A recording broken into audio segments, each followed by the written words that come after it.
Le Parlement bruxellois a tranché. Contrairement à la Flandre et la Wallonie, l'abattage sans étourdissement reste autorisé dans la capitale. Michel Gaillard, on vous retrouve en direct. Le Parlement en séance plénière a donc rejeté la proposition d'interdiction, comme l'avait déjà fait sa commission environnement.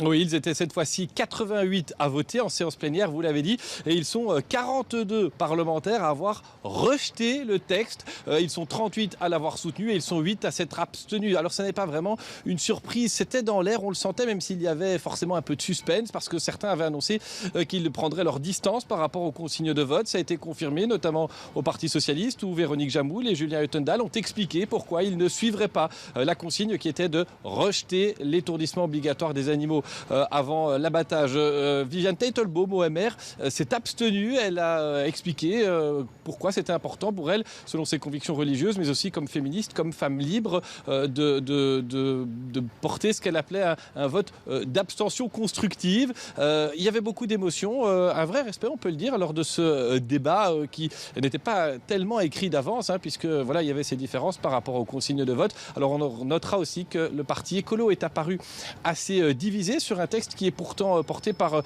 un élu Groen. Ils ont été 9 à le rejeter, 5 à le soutenir et 1 à s'abstenir.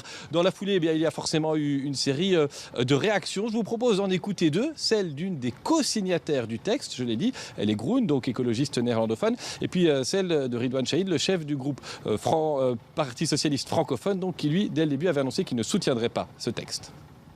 On tient à la démocratie, ça c'est sûr et certain, mais du coup je crois que c'est une question de temps. Parce que je crois que le bien-être animal et la durabilité en sa généralité, c'est dans l'air du temps, ça a de plus en plus d'ampleur. Et je crois qu'il y a une ouverture aussi chez les religions à prendre ça en considération dans une manière encore plus ample qu'on a vu dans les votes aujourd'hui. Les initiatives hors accord de majorité sont évidemment les bienvenues, mais il faut mesurer la conséquence et la portée de chaque dossier que l'on porte. On sait très bien que cette question-là était sensible. Nous l'avions dit depuis le début. Et nous avons dit depuis le début que le fait que le Vlaams Belang soit le premier parti qui ait déposé ce dossier déjà il y a plus de 3 ans, ce n'est pas un hasard. Et donc, nous avons rappelé à chaque fois à nos partenaires de majorité le fait que la volonté de certains, c'était d'opposer les Bruxelloises et les Bruxellois entre eux. Et nous ne voulons pas opposer les uns contre les autres. Merci à vous Michel, en direct du Parlement bruxellois.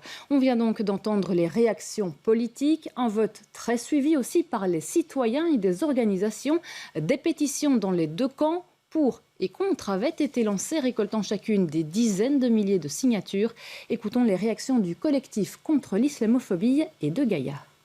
Et ce qui m'énervait le plus dans tous ces débats, dans toutes ces décisions, c'est qu'on allait chercher chaque fois des exemples ailleurs.